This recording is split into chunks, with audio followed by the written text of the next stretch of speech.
ایک گورنمنٹ ہے مودی جس نے دماغ خراب کیا ہوا ہے, جس کا اپنی کھوپڑی آؤٹ ہوئی ہوئی ہے اور ساری دنیا کو وہ بدامنی میں ڈال رہا ہے.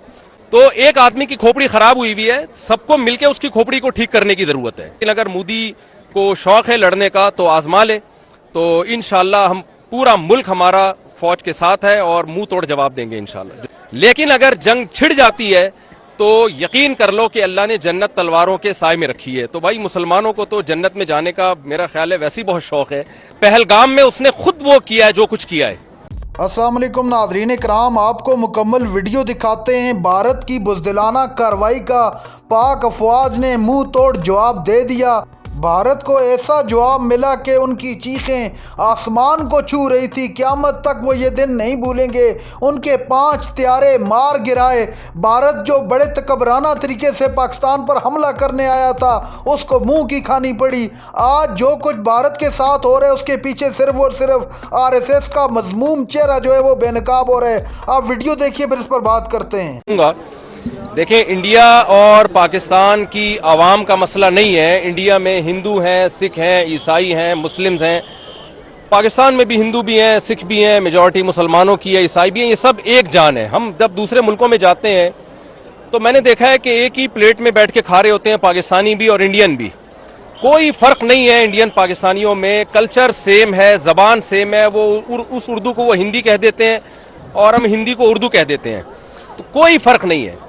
نہ انڈیا سے ہماری دشمنی ہے, نہ انڈیا کی پاکستان سے دشمنی ہے. یہ ایک گورنمنٹ ہے مودی جس نے دماغ خراب کیا ہوا ہے, جس کا اپنی کھوپڑی آؤٹ ہوئی ہوئی ہے اور ساری دنیا کو وہ بدامنی میں ڈال رہا ہے.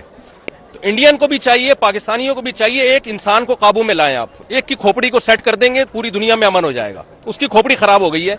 پہلگام میں اس نے خود وہ کیا ہے جو کچھ کیا ہے. پہلگام میں جو کچھ ہوا ہے, بے گناہ لوگ مارے گئے, ہم اس کی بھرپور مذمت کرتے ہیں. اسلام تو میدان جنگ میں بوڑھوں اور بچوں کو قتل کرنے کی اجازت نہیں دیتا. وہ سیاحوں کو قتل کرنے کی کہاں سے اجازت دے گا؟ تو پاکستان کا اس پہلگام والے واقعے سے کوئی تعلق نہیں ہے اور اس واقعے کی ہم بھرپور مذمت کرتے ہیں. اور جو ظلم پہلگام میں لوگوں پر ہوا, انڈین پر ہوا, ہم اس میں انڈیا کے ساتھ ہیں, انڈیا والوں کے ساتھ ہیں. تو ایک آدمی کی کھوپڑی خراب ہوئی ہوئی ہے, سب کو مل کے اس کی کھوپڑی کو ٹھیک کرنے کی ضرورت ہے. جنگ کی دھمکیاں دے رہا ہے وہ, میں یوں کر دوں گا, میں یوں کر دوں گا. جھوٹا الزام ہمارے اوپر ڈال دیا, ثبوت بھی دیے. بھائی اگر آپ کا خیال ہے کہ پاکستان نے یہ کام کیا ہے تو آپ ایک تیسرے ملک کو ثالث بنائیں. جب بھی دو میں جھگڑا ہوتا ہے تیسرا ثالثی کا کردار ادا کرتا ہے. پاکستان ثبوت پیش کرنے کے لیے تیار ہے. تو پہلا تو میں پیغام دوں گا کہ مسئلہ انڈیا پاکستان کا یا وہاں کی عوام کا نہیں ہے, مسئلہ ایک مودی حکومت کا ہے جس کا دماغ خراب ہو گیا ہے. تو اب چونکہ وہ جنگ کی دھمکیاں دے رہا ہے تو ہماری اخلاقی دینی ذمہ داری ہے کہ ہم اگر یہ جنگ چھڑ جاتی ہے تو ہم اپنی فوج کے ساتھ ہیں. میں کراچی سے سفر کر کے آیا ہوں اور صرف بڑا مقصد ہمارا یہی تھا کہ جو ہے ہم جائیں واگا بارڈر پہ اور وہاں جا کے ہم دنیا کو یہ پیغام دیں کہ ہم سب الحمدللہ اس موقع پہ تمام سیاسی اختلافات بھلا کے اگر جنگ چھڑ جاتی ہے تو ہم فوج کے ساتھ ہیں. اور ہمارے نبی صلی اللہ علیہ وسلم کی یہ تعلیمات ہیں, صحیح حدیث ہے, لا تتمنوا لقاء العدو فاذا لقيتم فاصبروا واعلموا ان الجنۃ تحت ظلال السيوف.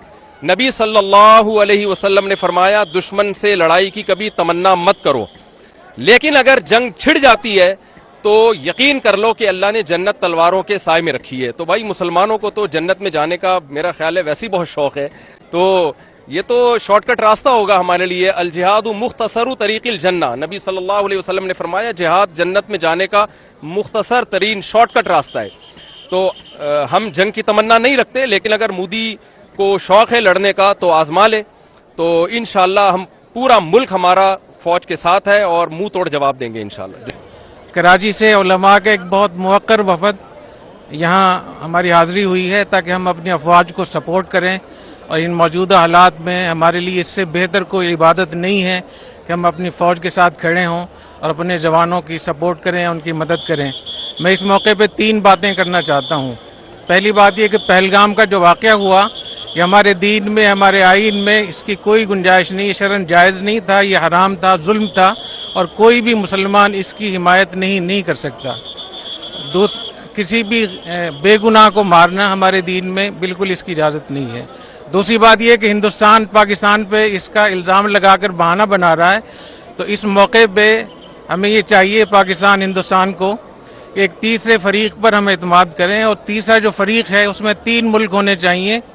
ایک ہندوستان کا ایک دوست ملک ہو جو ان کے نزدیک قابل اعتماد ہو، ایک پاکستان کا دوست ملک ہو اور تیسرا مشترکہ دوست ہو. تو یہ تینوں ملک اس بات کی تحقیق کریں. اس سے پہلے کسی پر الزام لگانا درست نہیں ہے.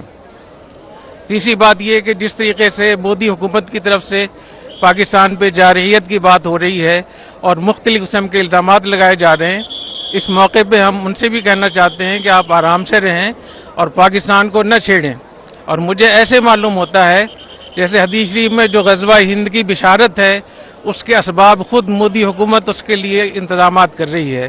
نبی کریم صلی اللہ علیہ وسلم نے ارشاد فرمایا کہ 2 جماعتیں جنت میں جائیں گی، جہنم سے محفوظ ہوں گی. ایک وہ جماعت جو ہندوستان سے جہاد کرے گی اور ایک وہ جماعت جو عیسیٰ علیہ السلام کے ساتھ ہوگی. اور حضرت ابو ہریرہ رضی اللہ تعالیٰ عنہ نے فرمایا کہ وعدنا رسول اللہ صلی اللہ علیہ وسلم غزوۃ الہند، حضور اکرم صلی اللہ علیہ وسلم نے ہم سے غزوہ ہند کا وعدہ فرمایا تھا. اگر مجھے غزوہ ہند کا موقع مل گیا تو میں اپنی جان بھی قربان کروں گا، مال بھی قربان کروں گا. اگر میں شہید ہو گیا تو میں افضل الشہداء ہوں گا، اور اگر میں واپس آ گیا تو میں جہنم سے آزاد ہوں گا. تو میں سمجھتا ہوں کہ ہمیں مودی کا اس حوالے سے شکریہ ادا کرنا چاہیے کہ ہمیں وہ غزوہ ہند کے لیے تیار بھی کر رہا ہے. اور میرا یہ خیال ہے کہ جو ہمارے چیلنجز تھے، آپس کے اختلافات تھے، حکومت کے، اپوزیشن کے، فوج کے بارے میں بہت ساری آراء تھیں، تو مودی کی اس جارحیت کی وجہ سے ہمارا پورا ملک اکٹھا ہو گیا ہے.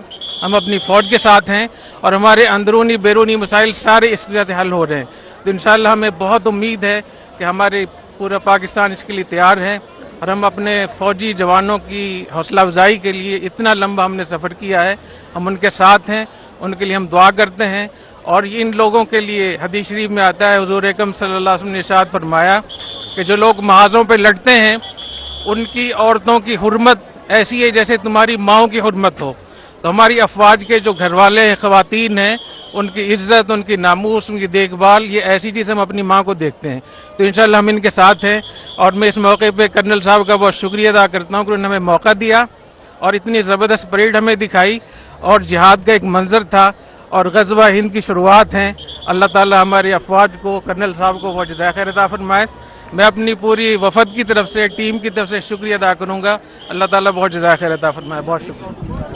ناظرین کرام، آپ نے ویڈیو دیکھی. بھارت کے متعلق مفتی طارق مسعود کا بڑا مفصل قسم کا بیان سامنے آیا. بھارت کو جنگ کا بہت شوق تھا اور اسی جنگی جنون کو سامنے رکھتے ہوئے بھارت نے پاکستان پر حملہ کیا اور منہ کی کھانی پڑی. پاکستان نے پوری دنیا کے سامنے بھارت کو نہ صرف ننگا اور رسوا کر دیا بلکہ بھارت اب امن کے لیے بھیک مانگ رہے اور سفید جھنڈے لے رہا ہے. حملہ کرنے سے پہلے ان کو خیال نہیں آیا، اب چیخیں مار رہے ہیں.